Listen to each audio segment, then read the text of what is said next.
Assalamu алейкум, урматтуу кыргыз элинин достор, бир туугандар, мекендештер. Мен азыр деген Бешеналио Рыскулова көчөсүнүн кесилишинде ушундай бир фура турат. Бул продукталар, тамак аштар Баткенге жөнөтүлөт.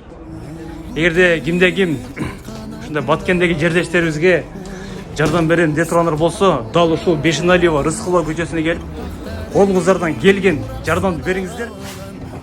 Баткенге чыгат. Бул жакта эл сомдо жазылган. Мынакей, эл сом Баткенге гуманитардык жардам. Ассаламу алейкум, мынакей туугандар. Колдон келишинче мына Баткенге жардам кылып коюшуңузду суранабыз. Колдон канча келсе, аз болсо дагы, жумук болсо дагы колдон келишинче аракет кылсак, Куда каласа Зияшин ол жерден 3 пучок un алып баратат. Баткенге жардам кылып биздин атынан. Келгизде туугандар бизге карап турбай. Экөөзүнөн дагы кеттик. Ама экөөзүнүн атынан 3 пучок un кетип атат. 3 мешок un, 2 мешок макрон,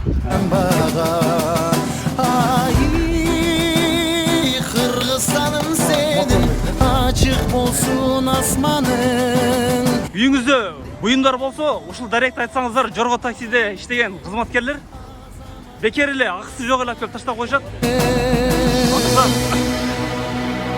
Ушул жерге келип Кыргыз эли кең пейрил Баткенге гуманитардык жардам берсеңиздер болот. Өрүс кереке берген мекени. Дагы бир жолу айта кетели, Рыскулова көчөсү, бул көчө Бешеналио көчөсү. Ош базар жакта жайгашкан. Мына ушундай калай калктан жардам келип атат. Сиздер дагы жардамыңыздарга муктажбыз.